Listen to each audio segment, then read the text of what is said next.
Hello বন্ধুরা, divisibility রুলের আরেকটি অঙ্ক আমরা আজকে করছি। 5 নম্বরের যে অঙ্কটি দেওয়া আছে গ্রুপ ডি 3 ডিসেম্বর পড়েছিল পরীক্ষাতে। এই যে 239x7 11 দ্বারা বিভাজ্য, 11 দ্বারা বিভাজ্য বা বিভক্ত হয়, তাহলে এক্সের মান নির্ণয় করো। এটা এই সব অঙ্ক করে দেখো 11 দ্বারা বিভাজ্য হওয়ার কন্ডিশন কি, যদি কোনো সংখ্যা দেওয়া থাকে পরপর, ধরো তার অঙ্কের ডিজিটগুলো প্রথম ডিজিট পরের ডিজিট, অর্থাৎ কি যদি এইখানে ধরো 1 3 4 5 6 যদি কোনো একটা সংখ্যা থাকে, এই সংখ্যার কী হয়, এই সংখ্যার এই ফার্স্ট নাম্বার এবং থার্ড নাম্বার এবং কি অর্থাৎ কি অড ডিজিটগুলো, এইখানে এক অড ডিজিটগুলো সমষ্টি মাইনাস অফ কি ইভেন ডিজিটগুলোর কি সমষ্টি, বিয়োগ করলে বিয়োগফল যেন 0 বা 11 হয়। ওই বিয়োগফল 11 দ্বারা বিভাজ্য হতে হবে, নয়তো কী হবে 0 হতে হবে, তাহলে কি সেটা আমাদের 11 দ্বারা বিভাজ্য।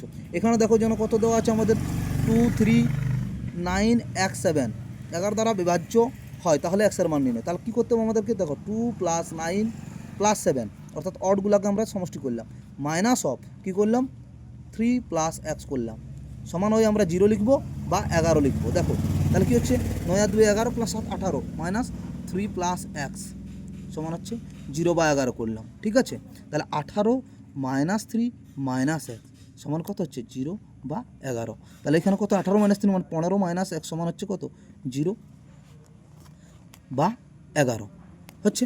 তাহলে 15 - x সমান 0 বা 11 যদি হয়, তাহলে আমরা কী করবো, এখান থেকে -x সমান কত হবে, ওই 0 - 15 বা কত হবে, বা হবে 11 - 15। তাহলে আমাদের এখানে কত হচ্ছে -15 বা হচ্ছে -4, এই মাইনাস কেটে দাও, এই -x কাটাই যাবে, -x সমান, তাহলে বোঝা গেল তোমার কত হচ্ছে, তাহলে 1 সমান হয় 15 হবে বা কত হবে 4 হবে। এবার আমরা অপশানের দিকে দেওয়া আছে কত, এ নাম্বার 1 এই অপশানে 3 আছে, বিতে 1 আছে, সিতে 2 আছে, ডিতে 4 আছে, তাহলে আমাদের অপশান কোনটা আছে 4। তাহলে আমরা যে কোনো একটা ভ্যালু নেবো, এখানে 15 হচ্ছে, এখানে 4 হচ্ছে, তাহলে 4টা আমাদের রাইট অ্যান্সার।